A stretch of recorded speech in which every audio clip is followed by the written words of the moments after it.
পাইছা যে মা দেউতাই হাঁহিব আৰম্ভ কৰিছে যেতিয়াই ইণ্টাৰনেটত ৰিজাল্টটো ওলাই আহিছে মোবাইলত ৰিজাল্টটো চাইছা মাক দেখুৱাইছা বোলে মা এয়া লোৱা তোমাক দিয়া মোৰ উপহাৰ মা হাঁহা মা ফূৰ্তি কৰা তুমি যদি যাক ডাঙৰ কৰিছা ইমান কষ্ট কৰি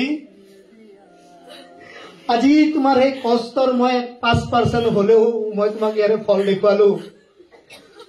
ভাবাচোন মাৰ কেনেকুৱা লাগিব ভাবাচোন ঘৰৰ এটা এটা মানুহক ফোন কৰি ক'ব ইচ্ছা কৰিব দাদা আমাৰ মাইনাৰ ৰিজাল্ট কি হৈছে দাদা আমাৰ বাবুৰ ৰিজাল্ট কি হৈছে আৰে কোনখন দোকানৰ পৰা মিঠাই আনিবৰ কাৰণে দৌৰিব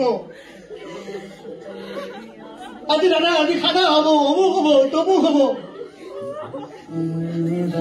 কিমান যে বুকুত সাৱধি ধৰি পেলে চুমা খাব তোমালোকক বোলে সঁচাই তুমি কৰি দিলা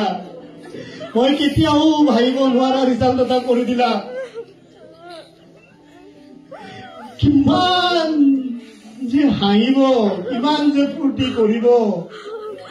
তেওঁ হাঁহিছে এনে কান্দিছে ধৰিবই নোৱাৰিব